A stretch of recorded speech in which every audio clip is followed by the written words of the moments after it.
Assalamualaikum warahmatullahi wabarakatuh. Nama saya Ilan Ali Maswandima, NPM saya 207064516085. Di sini saya mengerjakan UAS PTKI yang diberikan oleh Bapak Denny.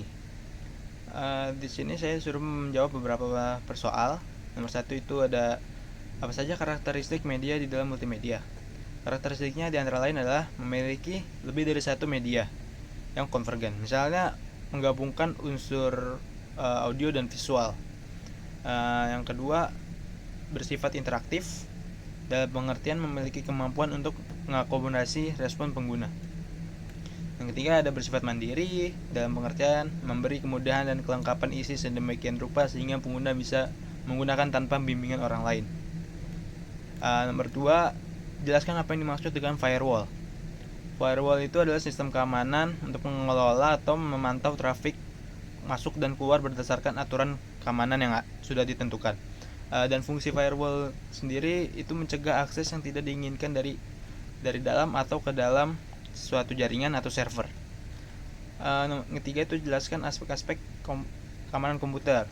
Aspek-aspek keamanan komputer antara lain ada privacy, sesuatu yang bersifat rahasia yang hanya beberapa orang tertentu saja yang bisa tahu dan tidak bisa diakses oleh orang yang tidak berhak untuk mengakses tersebut.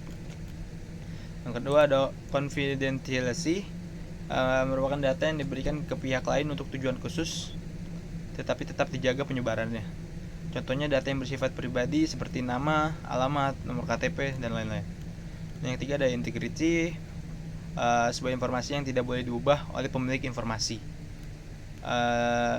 Yang keempat ada authentication, dilakukan sewaktu user login dengan menggunakan nama user dan passwordnya. Apakah cocok atau tidak? Jika cocok diterima dan tidak akan ditolak. Bisa ada di sistem login gitu, jadi dicocokin username-nya ada di database atau enggak gitu. Availability, itu sisanya availability. Aspek ini berkaitan dengan apakah sebuah data tersedia saat dibutuhkan atau diperlukan. Misalkan suatu data atau informasi terlalu ketat pengamanannya akan menyulitkan dalam akses data tersebut. Yang keempat itu, menurut Anda benarkah teknologi informasi menggantikan peranan manusia sehingga akan mengurangi kebutuhan bekerja manusia? Jelaskan argumen Anda. Ya, menurut saya iya. Teknologi informasi itu dapat menggantikan peranan manusia sehingga akan mengurangi kebutuhan pekerjaannya, itu menurut saya iya. Karena sudah dari sekian perkembangan teknologi itu udah ada beberapa teknologi yang menggantikan peranan manusia tersebut. Yang tadinya manusia bekerja dalam bidang itu tapi sudah digantikan oleh teknologi. Dan juga sering berjalan waktu untuk kedepannya teknologi akan semakin berkembang dan mungkin kebutuhan pekerja manusia akan semakin berkurang.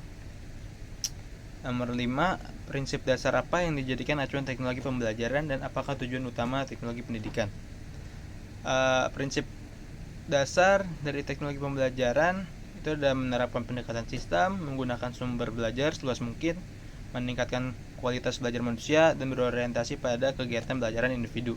Untuk tujuan utama teknologi pendidikan itu untuk memecahkan masalah belajar dan meningkatkan kinerja pembelajaran.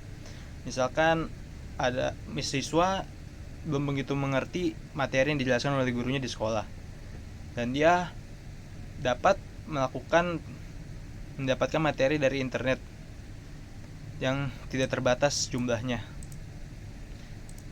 Itu saja, sekian dari saya. Wassalamualaikum warahmatullahi wabarakatuh.